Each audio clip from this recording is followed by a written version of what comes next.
네, 마가복음 10장 17절로 22절 말씀을 가지고 주일 예배를 통해서 근심은 해도 떠나지 말고 지켜라. 근심은 해도 떠나지 말고 지켜라 라는 제목으로 하나님의 말씀 증거하겠습니다. 마가복음 27번째 시간입니다. 오늘 본문은 어떤 부자 청년이 예수님께 영생에 대해서 이렇게 질문을 하러 왔다가 예수님의 대답을 듣고 근심하고 떠나간 그런 사건인데요. 오늘 말씀을 통해서 우리가 어떤 자세로 신앙생활을 해야 되는지 잘 듣고 깨닫는 그 은혜가 우리 중고등부에게 있기를 바랍니다. 17절 말씀 같이 한번 읽겠습니다. 17절 시작. 예수께서 길에 나가실새 한 사람이 달려와서 꿇어앉아 묻자오되 선한 선생님이여 내가 무엇을 하여야 영생을 얻으리까? 자, 예수님께서 길을 이렇게 가고 계시는데 어떤 사람이 예수님께 막 달려와서 예수님 앞에 꿇어 앉아서 질문을 했다는 것입니다. 여러분, 이 사람은 어떤 사람이었냐면 좀 장난 아닌 사람인데, 엄청난 사람인데 22절에 나오는 것처럼 재물이 많은 사람이었어요. 재물이 많은 사람. 이거 뭐 부자였다는 거죠. 돈 많은 사람. 오늘 본문에는 이 정도만 나오지만 이 동일한 말씀이 마태, 마가, 누가복음 이렇게 나오는데, 여러분 이 마태, 마가, 누가 이 세 개의 복음서는 특별히 공관 복음이라고 그래요. 같은 관점에서 본 말씀이다, 복음이다 이런 말인데 참고하시고, 병행 구절을 보면 마태복음 19장에는 이 사람이 청년이었다라는 말씀이 나오고, 누가복음 18장에는 이 사람이 관리였다 이런 말씀이 나오거든요. 그러니까 종합해 보면 이 사람이 어떤 사람이겠어요? 일단 기본적으로 돈이 많은 사람이었고, 젊은 청년이었고, 관리였다, 그죠? 관원, 지도자였다, 뭐 이런 건데요. 이건 뭐 거의 엄친아죠, 엄친아. 이게 다 갖춘 사람, 그죠? 돈 많지, 젊지, 사회적으로 지도자 위치에 있는 그런 사람. 이 사람이 예수님께 달려 나온 거예요. 그러더니 예수님 앞에 꿇어 앉아서 공손하게 무릎 꿇고 앉아서 질문을 했다는 것이죠. 여러분, 기본적으로 이 사람 자세가 어때요? 굉장히 좋지 않습니까? 달려나온 것도 여러분 그냥 뭐 아무나 이렇게 달려나오지 않다고 했잖아요. 보통 열정이 있지 않으면 뛰어다니지 않는다고 그랬는데, 이 사람은 열정 있는 사람이고, 남자가 다른 사람 앞에 이렇게 함부로 무릎 꿇는 거, 이런 거 쉬운 일 아니잖아요. 그죠? 기본적으로 이 베이스에 겸손한 마음이 있어야 되고, 상대방을 진심으로 존경하고 존중하는 그런 마음이 있어야 가능한 그런 행동인데, 이 부자이면서 젊은 사람, 또 관리인, 관원이 이런 자세를 갖췄다는 거, 이거 정말 보기 드문 그런 사람이라는 것입니다. 좋은 사람이라는 거죠. 그리고 이 사람이 예수님께 질문을 하는데, 여러분 질문의 수준을 보면 이 사람이 어떤 사람인지 알 수 있잖아요. 질문의 수준이 장난이 아니에요. 장난이. 질문이 뭐, 예수님 돈 벌려면 어떻게 됩니까? 뭐 예쁜 여자 만나는 방법이 뭡니까? 이런 걸 물어보는 것이 아니라 무엇을 해야 내가 영생을 얻을 수 있겠습니까? 이런 질문을 하더라는 것이죠. 영생을 얻는 일에 대해서 갈급함과 궁금함이 있었다. 여러분, 이 정도 남자 만나기가 쉬울까요? 어려울까요? 정말 쉽지 않겠죠. 이게 완전 손꼽히는 에이스, 그죠? 근데 우리는 오늘 본문을 통해서 이 사람의 마지막 부분을 다 알지 않습니까? 이 사람 참 훌륭한 사람인데 딱 여기까지예요. 여기까지. 자세도 좋고 내면도 훌륭한 것 같은데 뭐가 없어요? 실제적인 결단과 헌신을 해야 되는 부분에서 근심하고 고민하고 멈춰버리는, 그죠? 결단과 헌신이 없는 그런 인생이었다는 것입니다. 여러분, 우리도 마찬가지죠. 겉으로 나이스해 보이고 예수 잘 믿는 것처럼 보이고 스펙 좋고 완전 엄지바. 엄지바는 엄마 교회 집사님 아들인데 엄지바라고 하는데 처음 듣습니까? 예, 당연하죠. 전도사가 만든 말이니까. 하여튼 이런 엄지반대, 결정적인 순간에 결단과 헌신이 없는 인생, 말씀에 순종하지 못하는 인생, 이렇게 되면 안 된다는 것이죠. 여러분, 믿음은 순종에서 증명이 되는 거예요. 믿음은 순종에서 증명이 됩니다. 아무리 말로 떠들어도 순종의 자리에 나타나지 않는 사람은 믿음이 있다고 할 수 없는 것이죠. 저와 여러분이 실제적인 헌신과 결단이 있는 그런 믿음의 사람 되기를 바랍니다. 겉으로만 봤을 때 멀쩡해 보이고 좋아 보이고 이런 것이 아니라 실제적으로 우리가 헌신의 자리, 결단의 자리, 순종의 자리로 나가는 것, 이게 중요하다는 것이죠. 자, 예수님께서 이 청년한테 말씀하시는 첫 마디가 예수님을 부른 호칭을 이렇게 짚고 넘어가죠. 18절에 나오는데요. 같이 한번 읽겠습니다. 18절 시작. 예수께서 이르시되 내가 어찌하여 나를 선하다 일컫느냐? 하나님 한 분 외에는 선한 이가 없느니라. 여러분, 이 말씀은 좀 이상하게 들리는 부분이죠. 예수님은 100% 사람이시고 동시에 100% 하나님이신 분이기 때문에 예수님은 죄가 없으시잖아요. 그죠? 선한 분이시죠. 그런 예수님이 이렇게 말씀하시는 게 뭔가 앞뒤가 안 맞아 보이는 것처럼 보인다는 거예요. 그러므로 이 말씀은 예수님 자신이 선하지 않으시다 이런 의미가 아니라 부자 청년이 지금 예수님을 하나님으로 여기지 않는 부분을 짚어주시는 거예요. 네가 지금 나를 하나님으로 여기고 있지 않고 그냥 사람 선생으로 여긴다. 부자 청년이 예수님을 부르고 나올 때 성경 원어를 보면 디다스칼로스 이렇게 부르거든요. 그러니까 디다스칼로스라는 거는 당시에 뭐 율법 교사나 랍비 같은 선생님을 말하는 단어인데, 그러니까 뭐예요? 부자 청년은 지금 예수님을 하나님으로 여기고 나오는 것이 아니라 인간 선생님, 율법을 가르치고 그러는 랍비, 교사 이런 개념으로 여기고 나온 것이거든요. 그러니까 예수님께서 야, 너는 나를 인간 선생님이라고 알고 찾아오면서 어떻게 나를 선하다고 하냐? 인간은 선할 수 없어. 하나님만이 선하신 분이야. 이런 말씀하고 계신 거죠. 이렇게 이해하고 넘어가면 될 것 같습니다. 자, 그러면서 예수님께서 계속해서 말씀하시는데 19절에 나오죠. 19절 같이 읽겠습니다. 시작. 내가 계명을 안 하니 살인하지 말라, 간음하지 말라, 도둑질하지 말라, 거짓 증언하지 말라, 속여 빼앗지 말라, 내 부모를 공경하라 하였느니라. 여러분, 이 말씀이 어디에서 나온 것입니까? 우리가 잘 아는 십계명에서 나오는 말씀이죠. 그렇죠? 십계명에서 1계명부터 4계명까지는 우리가 하나님과의 관계에서 지켜야 되는 개념이고, 그죠? 나머지 5계명부터 10계명은 사람과의 관계에서 지켜야 할 것들이잖아요. 근데 지금 부자 관원이 영생에 대해서 이렇게 물어보는데 예수님께서 율법의 기본인 10계명을 가지고 사람 간에 지켜야 될 것들을 먼저 말씀하셨다는 거예요. 그리고 당시에 유대인들은 영생을 얻는 방법이 뭐냐면 율법을 지켜야 영생을 얻는다 이렇게 여기고 생각했거든요. 그러니까 예수님께서 사람 사이에 지켜야 될 계명들을 말씀하신 것은 하나님을 사랑하고 율법을 지키는 사람은 눈에 보이지 않는 하나님만 그냥 맹목적으로 사랑하는 것이 아니라 실제로 눈에 보이는 사람들과의 관계 이런 것도 제대로 지키는 사람이기 때문에 그런 것이죠. 믿음과 삶은 별개가 아니다. 같이 가는 것이다. 그게 기본이다. 이거 말씀하시는 거예요. 요한일서 4장 20절에 보니까 누구든지 하나님을 사랑하노라 하고 그 형제를 미워하면 이는 거짓말하는 자니 보는 바 그 형제를 사랑치 아니하는 자가 보지 못하는 바 하나님을 사랑할 수 없느니라. 이렇게 말씀합니다. 이 말씀과 동일한 개념이라는 것이죠. 교회와 가정, 교회와 회사, 교회와 학교 이게 별개가 아니다. 여러분 이게 진짜 쉬운 일이 아닌데 뭐 전도사도 맨날 집에서 뭐 좀 집에서 좀 잘하라고 뭐 교회에서 하는 거 반만큼이라도 해라 이렇게 지적받고 막 욕먹고 있지만 여러분 우리가 다 조금씩 그런 게 참 쉽지 않은데 변화되고 믿음의 삶을 살아가고 교회에서나 집에서나 가정에서나 학교에서나 이런 모습들이 일치해 나가는 거 이거 우리가 계속 싸워 나가야 되는 것이죠. 학교에서 친구들 사이에 가정에서 가족들과 관계에서 먼저 예수 믿는 사람답게 살아가는 모습이 되는 거 이거 예수님께서 그냥 넘기지 않으신다는 거예요. 이 말씀을 좀 잘 기억하시고 우리가 교회에서나 또 우리의 내면이나 뭐 학교, 직장, 가정에서 동일한 모습으로 살아갈 수 있는 저와 여러분 되기를 간절히 바랍니다. 자, 예수님께서 이렇게 말씀하시니까 부자 청년이 대답을 하죠. 20절에 나오는 것처럼 그가 여짜오되 선생님이여 이것은 내가 어려서부터 다 지켰나이다. 이렇게 대답했다는 거예요. 여러분 이거 참 대단한 거죠. 이 청년은 어려서부터 이것들을 다 지켜왔다 이러는 거예요. 근데 만약에 이 대답이 다 지켰다는 말이 뻥이고 거짓말이었으면 예수님께서 뭐 가만히 계셨겠습니까? 야 임마 지키긴 뭘 지켜. 너 어제 이것도 어기고 그저께는 이것도 저것도 어기고 막 이랬잖아. 이렇게 예수님께서 말씀하실 텐데 전혀 그런 말씀이 없어요. 그렇죠? 그러니까 아마도 정말 이 부자 관원은 청년은 그 계명들을 잘 지키면서 살아왔던 것 같습니다. 이거 진짜 대단한 사람이죠. 이 정도면 칭찬받고 끝날 만한데 더 이상 바랄 게 없을 것 같은데 예수님께서는 이렇게 말씀하세요. 21절인데 같이 읽겠습니다. 21절 시작. 예수께서 그를 보시고 사랑하사 이르시되 내게 아직도 한 가지 부족한 것이 있으니 가서 내게 있는 것을 다 팔아 가난한 자들에게 주라. 그리하면 하늘에서 보화가 내게 있으리라. 그리고 와서 나를 따르라 하시니. 여러분 예수님이 부자 청년을 보시고 아주 주의 깊게 바라보시고 사랑스럽게 이렇게 쳐다보시면서 근데 결정적으로 결단과 헌신을 요구하는 말씀을 하시더라는 거죠. 너한테 아직 한 가지 부족한 것이 있다.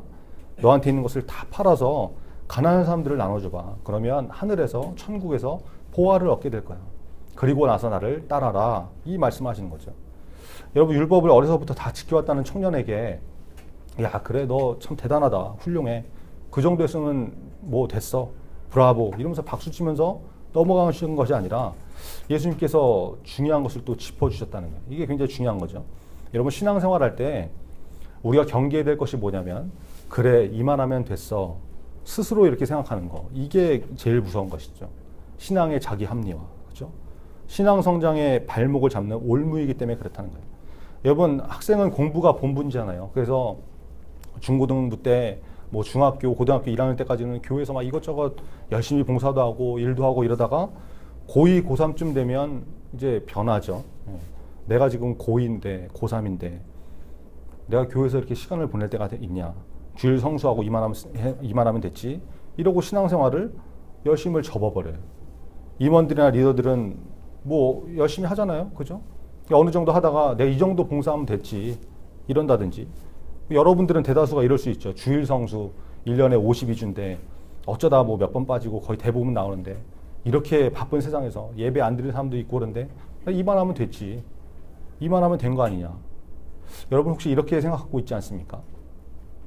여러분 예수님의 기준은 낮지 않습니다. 대충 뭐 평균 수준의 믿음을 원하시는 게 아니에요. 우리 중에 여러분 10계명, 5계명부터 10번째 계명까지를 다 지키면서 사는 사람이 과연 몇 명이나 됩니까? 뭐 저는 살인 안 했는데요. 이렇게 말할 사람이 있어요. 요한일서 3장 15절에 보니까 그 형제를 미워하는 자마다 살인한 자니 이렇게 말씀하는데요. 형제를 미워하기만 해도 살인한 자라고 그러는데 우리 다 살인죄 저지른 거잖아요. 간음하지 말라. 마태복음 5장 28절에 예수님께서 말씀하시죠. 음욕을 품고 여자를 보는 자마다 마음에 이미 간음했다고 하시는데 남자만 해당됩니까? 여학생들 뭐 남자 연예인들 보고 식스팩 보고 초콜릿 볶음 보면서 한번 안겨보고 싶다, 만지고 싶다. 이거 다 간음인데, 그죠? 남자들은 PC나 스마트폰으로 영상 보고 즐겨보는 영상들 있잖아요. 이게 우리가 다 간음죄 지은 그런 사람들이잖아요. 여러분 보세요. 눈에 보이는 것도 이렇게 제대로 안 되는데 하나님과의 관계 1계명부터 4계명을 다 지키겠냐고요. 4계명 뭡니까? 안식을 기억하여 거룩하게 지켜라. 툭하면 예배 빠지고 쉬고 영적 단기 방학에 들어가고 그러는데 이만하면 됐지. 여러분 이건 우리 수준이고 우리 생각이고 예수님이 원하시는 수준은 그 정도가 아니라는 거예요. 이러면 또 이제 아니 그렇게 따지면 세상에서 제대로 된 믿음을 가진 사람이 몇이나 되겠냐. 뭐 행위로 구원받는 것도 아니고 은혜로 받는 것인데 값없이 거저받는 것인데 뭘 그렇게 이거 해라 저거 해라 피곤하게 그러냐. 은혜를 구하면 되지. 이러고 나오는 사람들이 있어요. 여러분 그것도 맞는 말이죠. 우리가 뭘 해서 영생을 얻는 것이 아니고 믿음으로 예수 그리스도의 십자가의 보혈로 은혜로 값없이 받는 것인데 그렇다고 여러분 말씀에 순종하고 헌신하고 우리가 해야 될 것들은 다 하나도 안 하면서 손 놓고 있으면서 은혜만 구하는 거 그게 과연 올바른 믿음의 자세인가? 여러분 이것도 고민해 봐야 되지 않겠습니까? 은혜를 구하는 것은 좋은 것이지만 은혜를 이용하는 것은 악한 것일 수 있는 것이죠. 여러분 예수님은 부자 청년에게 그 정도면 됐다, 훌륭해, 격려하고 칭찬하고 넘어가시지 않았어요. 왜요? 그를 사랑하시기 때문에. 여러분 한 단계 더 성장하라고 사랑하시기 때문에 말씀하신 것이죠. 영적으로 심각한 문제, 결단하고 헌신하지 못한 가장 예민한 문제에 대해서 예수님께서 짚고 넘어가시더라는 거예요. 여러분 우리 자신에게 있는 문제는 무엇입니까? 내가 결단하지 못하고 헌신하지 못하고 순종하지 못하는 문제는 무엇인지. 오늘 말씀을 통해서 우리에게 주시는 부담들이 있을 텐데 그걸 좀 잘 짚고 넘어가는 그래서 그 문제까지도 순종하며 나갈 수 있는 저와 여러분 되기를 간절히 바랍니다. 자, 예수님께서 이렇게 말씀하시니까 부자 청년의 반응이 어땠어요? 22절에 나오는데 같이 읽겠습니다. 22절 시작. 그 사람은 재물이 많은 고로 이 말씀으로 인하여 슬픈 기색을 띠고 근심하며 가니라. 말씀으로 인하여 근심하고 가니라. 여러분 근심하고 예수님을 떠나갔다는 것이죠. 여러분 예수님이 이 사람의 상태에 대해서 명확하게 정의하신 말씀이 있는데 마태복음 6장에 나오거든요. 오늘 같이 찾아보겠습니다. 마태복음 6장 24절인데요. 우리 바로 마가복음 앞에 있는 마태복음 6장 24절입니다. 예수님께서 어떤 기준을 제시하는지 정의를 하시는지 한번 보시죠. 마태복음 6장 24절 같이 읽겠습니다. 시작. 한 사람이 두 주인을 섬기지 못할 것이니 혹 이를 미워하고 저를 사랑하거나 혹 이를 중히 여기고 저를 경히 여김이라. 너희가 하나님과 재물을 겸하여 섬기지 못하느니라. 아멘. 여러분 마지막에 뭐라고요? 너희가 하나님과 무엇을 겸하여 섬기지 못한다? 재물을 겸하여 섬기지 못한다. 하나님과 돈을 겸해서 섬길 수 없다. 하나님이 주인이시냐? 돈이 너의 주인이냐? 주인 정하라는 것이죠. 여러분 부자 청년은 하나님이 주인이 아니라 돈이 주인이었던 거예요. 그러니까 근심하면서 가버리는 것이죠. 여러분 하나님이 주인인가 돈이 주인인가 이거 명확하게 여러분 결정하라고 했죠. 뭘 통해서 하라고 했습니까? 11조잖아요. 11조. 내가 얻은 소득의 10분의 1을 드리는 거 이게 11조라고 했죠. 10만 원 벌면 만 원, 100만 원 벌면 10만 원, 1000만 원 벌면 100만 원 이게 11조잖아요. 그렇죠? 여러분 우리 중고등부는 많은 학생들이 11조 생활을 하고 있는데요. 아주 귀한 일이죠. 명절 때 같을 때 되면 전도사가 이렇게 깜짝깜짝 놀래고 그래요. 왜 놀래냐면 여러분이 생각보다 명절에 용돈을 많이 받는구나 이거에 한번 놀래고 이 정도의 금액을 11조로 드릴 수 있는 믿음이 있구나 이거에 또 한번 놀래고 그래요. 얼마 전에는 어떤 학생이 정말 깜짝 놀랄 금액을 11조를 한 거예요. 그래서 얘가 혹시 실수로 잘못한 거 아닌가 부모님 거를 잘못 가지고 온 거 아닌가 이 걱정돼가지고 부모님한테 제가 전화를 해봤어요. 그랬더니 통화를 해봤더니 그 금액이 맞다는 거예요. 그래서 어디서 뭘 받아가지고 큰 금액이 됐다고. 그래서 제가 이 전도사가 믿음이 적구나. 이 정도의 11조를 할 수 있는 믿음이 있다는 것을 인정을 못하고 전도사 못 믿어서 이거 실수 아니냐 잘못 갖고 온 거 아니냐 이렇게 물어보는 정도구나 이 생각을 했는데 여러분 중에 그런 학생이 있거든요. 학생들도. 여러분 지금부터 철저하게 11조 훈련하지 않으면 나중에 직장 생활하고 뭐 알바하고 11조 돈 점점 많이 벌게 되면 11조 더 못하게 돼요. 더. 지금도 못하는데 나중에 큰 돈 할 수 있겠어요? 절대로 못한다고. 그래서 지금부터 강조하고 훈련하는 것이죠. 여러분 이 말씀을 듣는 분들 중에 아직 혹시 11조 생활을 못하고 있는 사람이 있다 그러면 결단하고 헌신하고 11조 생활을 하시기 바랍니다. 이거 중요한 거예요. 여러분 11조는 단순히 10분의 1을 드리는 것이 아니라 내 소득의 모든 것이 하나님의 은혜입니다. 하나님께서 주신 것이고 나의 주인은 하나님이십니다. 이거 고백하는 거거든요.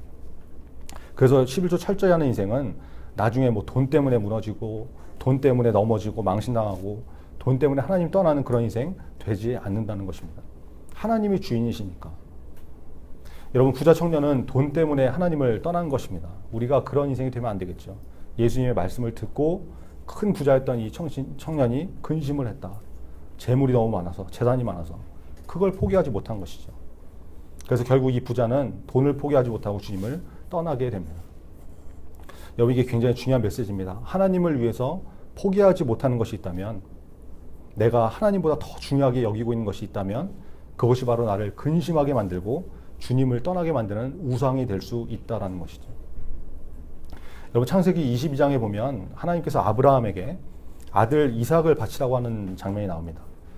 여러분은 아직 결혼도 안 했고 그 자식도 없기 때문에 마음에 와닿지 않을지 모르겠지만 이 요구가 결코 쉬운 것은 아니라는 것은 뭐 상식적으로 다 알고 있겠죠. 공감하겠죠. 아브라함도 당연히 근심했을 것입니다. 그렇죠? 뭐 그게 고민되고 근심이 없었다고 이게 말이 안 되는 거죠. 그러나 아브라함은 어떻게 합니까? 순종하더라. 아들을 바치는 문제 때문에 하나님을 떠나버리지 않고 믿음 지키고 그 자리를 지키더라라는 것이죠. 보세요, 여러분. 하나님의 말씀을 들으면 두 가지 반응이 나타납니다. 내 마음대로 사는 일과 하나님의 뜻대로 사는 일은 이게 서로 부딪히는 일이기 때문에 방향이 다르기 때문에 근심을 하지만 어떤 사람은 근심하고 떠나버리고 어떤 사람은 근심을 하지만 말씀을 지키더라라는 거예요.